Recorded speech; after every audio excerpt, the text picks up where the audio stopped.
Prayer for Finding God's Presence in Nature, written and read by Lynette Kittle. God saw all that he had made, and it was very good. And there was evening, and there was morning, the sixth day. Genesis 1:31. All we have to do is look around at creation and be amazed. If this is the fallen version of God's creation, what must the pre-Adam fall have looked like? And not just how it looked visually, but the aromas, fragrances, and freshness of every living plant and tree. It's hard for us to imagine, but in looking at what is still here, even in its fallen condition, God's creation is spectacular and reveals his presence. As Romans 1:20 explains, for since the creation of the world, God's invisible qualities, his eternal power and divine nature, has been clearly seen, being understood from what has been made, so that people are without excuse. As well, we can look up and see all that he has created. As Psalm 19:1 describes, the heavens declare the glory of God, the skies proclaim the work of his hands.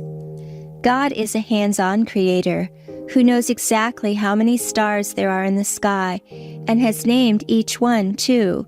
Psalm 147:4 explains, he determines the number of the stars and calls them each by name. There is much we can learn about God's presence in nature. As Job 12:7-10 explains, it has much to teach us. But ask the animals, and they will teach you, or the birds in the sky, and they will tell you, or speak to the earth, and it will teach you, or let the fish in the sea inform you. Which of all these does not know that the hand of the Lord has done this? In his hand is the life of every creature and the breath of all mankind. Scripture describes nature as full of emotions, things we don't often associate with the earth, trees and plants. Psalm 96:12 says, let the fields be jubilant and everything in them. Let all the trees of the forest sing for joy. Likewise, even rocks are able to express emotions. As Jesus says in Luke 19:40, I tell you, he replied, if they keep quiet, the stones will cry out. Furthermore, Isaiah 55:12 describes how the earth and the trees are able to put on what seems like a musical. You will go out in joy and be led forth in peace. The mountains and hills will burst into song before you, and all the trees of the field will clap their hands. Needless to say, there is much to learn about God's presence in nature. Nature points us to God, but many on earth through the centuries have been led astray, and instead of glorifying him through it, turn to worshiping it. Romans 1:25 warns of the danger in doing so. They exchanged the truth about God for a lie and worshipped and served created things rather than the Creator, who is forever praised. Amen.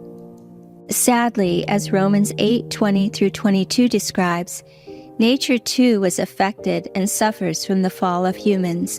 For the creation was subjected to frustration, not by its own choice, but by the will of the one who subjected it, in hope that the creation itself will be liberated from its bondage to decay and brought into the freedom and glory of the children of God.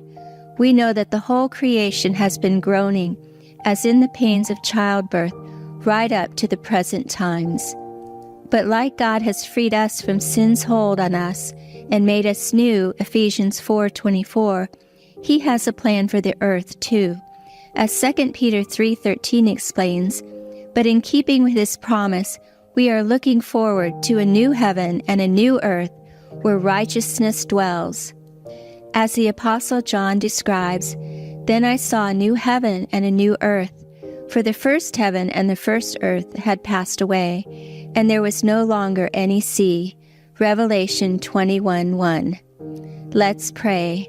Dear Father, words cannot express the awe and wonder we experience in seeing your glorious creation here on earth.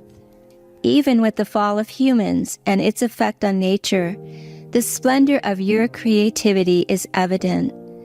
Through the earth's nature you designed, we have a glimpse of your eternal power and divine nature, of your amazing workmanship as creator of the world.